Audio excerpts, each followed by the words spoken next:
മഹാന്മാര് ദുആ ചെയ്തതെങ്ങനെയാണ്? മഹാന്മാര് ദുആ ചെയ്തതെങ്ങനെയാണ്?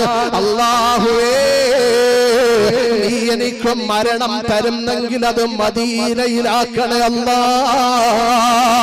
മക്കയ്ക്ക് പവിത്രതയില്ലാത്തതുകൊണ്ടല്ല, മക്കയ്ക്ക് ബഹുമാനമില്ലാത്തതുകൊണ്ടല്ല.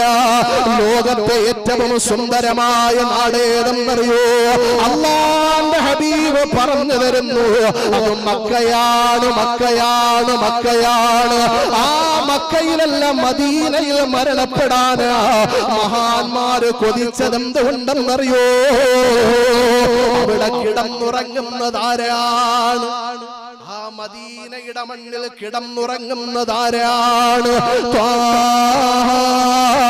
റസൂലുള്ളാഹേ, തിങ്കൾ ഹബീബുള്ളാഹേ, ത്വാഹ റസൂലുള്ളാഹേ, തിങ്കൾ ഹബീബുള്ളാഹേ, ത്വയ്യിബ പാതിയിൽ ജീവേ, തൗഹീദോളി നീലാവേ, അർശിനും കുർസിനും അധിപതിയുടെയുണ്ട് ഹസന പൂലകത്തിലുരച്ചപുവേ, അർശിനും കുർസിനും അധിപതിയുടെയുണ്ട് ഹസന പൂലകത്തിലുരച്ചപുവേ, ത്വാഹ റസൂലുള്ളാഹേ, തിങ്കൾ ഹബീബുള്ളാഹേ. അല്ലാഹുവേ, എത്ര പാടിയാലാ മതി വരുന്നത്, എത്ര പ്രസംഗിച്ചാലാ മതി വരുന്നത്, എത്ര പ്രശംസിച്ചാലാ മതി വരുന്നത്. ഇതുപോലെ പാടാൻ, ഇതുപോലെ പ്രസംഗിക്കാൻ, ഇതുപോലെ പ്രശംസിക്കാൻ ഒരു പ്രവാചകനെ തന്ന അല്ലാഹ്, നിനക്കാണ് സർവസ്തുതിയും പടച്ച റബ്ബേ.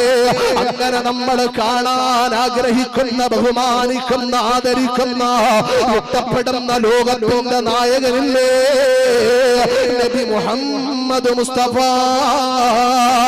സല്ലല്ലാഹു അലൈഹി വസല്ലമ തങ്ങളെ കിടന്നുറങ്ങുന്ന മണ്ണായതുകൊണ്ടാണ് മഹാന്മാരാ മണ്ണിൽ മരിക്കാൻ കൊതിച്ചത്. ആ മണ്ണിനെ കുറിച്ച് അല്ലാഹുവിന്റെ റസൂൽ പറഞ്ഞ വാക്കെന്തെന്നറിയോ? മാ ബൈന ഖബരി വ മിൻബരി റൗളത്തും മിൻ റിയാദിൽ ജന്ന. എന്റെ ഖബറുണ്ടല്ലോ, എന്റെ മിമ്പറുണ്ടല്ലോ, അതിന്റെ ഇടയിലുള്ള ഭാഗം ദുനിയാവിന്റെ സ്വർഗമാണ്, സ്വർഗമാണ്.